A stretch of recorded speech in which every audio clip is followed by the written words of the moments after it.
ইন্নাল হামদুলিল্লাহ ওয়াসসালাতু ওয়াসসালামু আলা রাসূলিল্লাহ আম্মা বাদ। আগ্রাসী শত্রুর মোকাবেলায় আমাদের প্রস্তুতি কতখানি? বিশ্ব পরিস্থিতি দিন দিন ঘোলাটে হচ্ছে। ক্রমশ এক ভয়ঙ্কর যুদ্ধের দিকে এগিয়ে যাচ্ছি আমরা। কুফরি শক্তিগুলো মুসলিম ভূখণ্ডগুলোকে ধ্বংস করে কুফরি বিশ্ব করার পরিকল্পনা নিয়ে মাঠে নেমেছে। একদিকে ভারত মুসলমানদের বিরুদ্ধে ভয়াবহ নির্যাতন চালাচ্ছে, আরেকদিকে আমেরিকা, ইসরায়েল ও অন্যান্য কুফরি শক্তি ইসলাম ও মুসলিমদের বিরুদ্ধে প্রকাশ্য যুদ্ধে নেমেছে। ভারত চায় বাংলাদেশ, পাকিস্তান, আফগানিস্তান সহ উপমহাদেশের সব দেশ অঞ্চল দখল করে অখণ্ড হিন্দু রাষ্ট্র গঠন করতে, যেখানে তারা মুসলিমদের নাম নিশানাও বাকি রাখবে না। মসজিদ, মাদ্রাসা সহ সব ইসলামী প্রতিষ্ঠান বন্ধ করে দিবে। কোরআন হাদিস সহ সব ইসলামী বই পুস্তক নিষিদ্ধ করবে। মুসলিমদেরকে দৌড়ে দৌড়ে হিন্দু বানাবে। অস্বীকৃতি জানালে হত্যা করবে। মধ্যপ্রাচ্যের বিস্ফোরা ইসরায়েলও এমন এক পরিকল্পনা নিয়ে সামনে এগুচ্ছে। তারা মক্কা মদিনা সহ 7টি আরব দেশ দখল করে গ্রেটার ইসরায়েল গঠন করতে চায়, যেখানে মুসলিমদের থাকার কোনো অধিকার থাকবে না।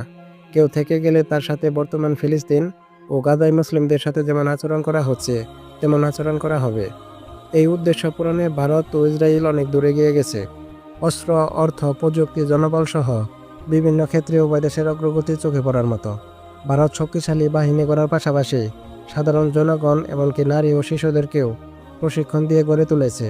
ইসরায়েল তার সকল জনগণের জন্য বাধ্যতামূলকভাবে সেনাবাহিনীতে ভর্তি নিয়ম করে রেখেছে।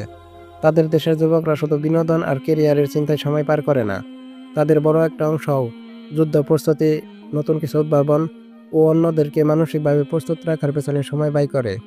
দুই দেশের ধর্মগুরুদের বড় একটা অংশও মুসলিমদের বিরুদ্ধে জনমত গড়ে তোলা এবং আসন্ন যুদ্ধের জন্য জনগণকে উদ্বুদ্ধ করাকে নিজেদের রুটিন কাজ বানিয়ে নিয়েছে।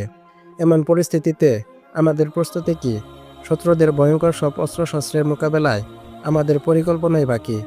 আমাদের যতটা সময় গল্পগুজব, গান, আড্ডা, mobile games, social media scrolling ইত্যাদি অনর্থক কাজে ব্যয় হয়, তার অর্ধেক সময় কি উম্মার জন্য ব্যয় হয়? ভবিষ্যৎ পরিকল্পনা আর রুটি রুজির চিন্তায় আমরা যতটা সময় নির্ঘুম কাটাই, তার বেশিরভাগ সময়ও কি আমরা উম্মার মুক্তির চিন্তায় জেগে থাকি? উত্তর যদি নাবাচক হয়, তাহলে প্রশ্ন হলো, কিভাবে আমরা এই আগ্রাসী শত্রুর হাত থেকে উম্মাকে রক্ষা করব? উম্মার কথা না হয় বাদই দিলাম, নিজেকে এবং নিজ পরিবার পরিজনকেই বা কিভাবে রক্ষা করব?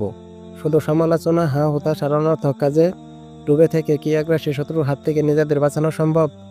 ইসলাম সর্বদা আমাদেরকে শক্তিশালী হিসেবে দেখতে চায়। আমাদের ভয়ে শত্রুকে সর্বদা কম্পমান রাখতে চায়। তাই তো আল্লাহ তাআলা আমাদেরকে প্রস্তুতি নেওয়ার এবং সর্বদা প্রস্তুত থাকার আদেশ দিয়েছেন। কুরআনুল কারীমে ইরশাদ করেছেন, আর তাদেরকে মোকাবেলা করার জন্য যথাসাধ্য শক্তি ও অশ্বাবাহিনী প্রস্তুত রাখো, যার দ্বারা তোমরা আল্লাহর শত্রু এবং তোমাদের শত্রুকে ভয় দেখাবে। আর তাদের ছাড়া অন্যান্যদেরকে, যাদের ব্যাপারে তোমরা জানো না কিন্তু আল্লাহ তাআলা তাদের ব্যাপারে জানেন। সূরা আনফাল আয়াত 60। এই আয়াতের ব্যাখ্যায় রাসূল সাল্লাল্লাহু আলাইহি সাল্লাম বলেছেন, জেনে রাখো শক্তির অর্থ হলো নিক্ষেপণ শক্তি। জেনে রাখো শক্তির অর্থ হলো নিক্ষেপণ শক্তি। জেনে রাখো শক্তির অর্থ হলো নিক্ষেপণ শক্তি। সহিহ মুসলিম, হাদিস 1917। এই আয়াত ও হাদিস থেকে আমরা ইসলামের শক্তি অর্জন, বিশেষত নিক্ষেপণ শক্তি অর্জনের গুরুত্ব যে কত বেশি সেটা বুঝতে পারি। তাই আসুন হে প্রিয় ভাইয়েরা, একটু সিরিয়াস হই, ইমানি শক্তি ও সামরিক শক্তিতে বলীয়ান হওয়ার চেষ্টা করি। শত্রুকে মোকাবেলার জন্য অবাস্তব চিন্তা না করে সাহাবায়ে কেরামের মতো বাস্তবসম্মত চিন্তা করি এবং যথাসাধ্য প্রস্তুতি নেই। যদি আমার রক্ত, ঘাম, মেধা, শ্রম ইসলাম বিজয়ে একটু ভূমিকা রাখতে পারে, তাহলে সেটি হবে আমার জন্য বিরাট সৌভাগ্যের ব্যাপার। পক্ষান্তরে যদি শুধু দুনিয়া উপার্জন আর ভোগবিলাসের পিছনেই সময় ব্যয় করি, তাহলে সেটি হবে অত্যন্ত পরিতাপের বিষয়। তাই আমার রক্ত, ঘাম, মেধা ও শ্রম যেন ইসলামের বিজয়ের পথে ভূমিকা রাখতে পারে, তার জন্য চেষ্টা এবং দোয়া জারি রাখা চাই। আল্লাহ তাআলা আমাদের সবাইকে ইসলামের সৈনিক হিসাবে কবুল করুন, আমিন ইয়া রাব্বুল আলামিন।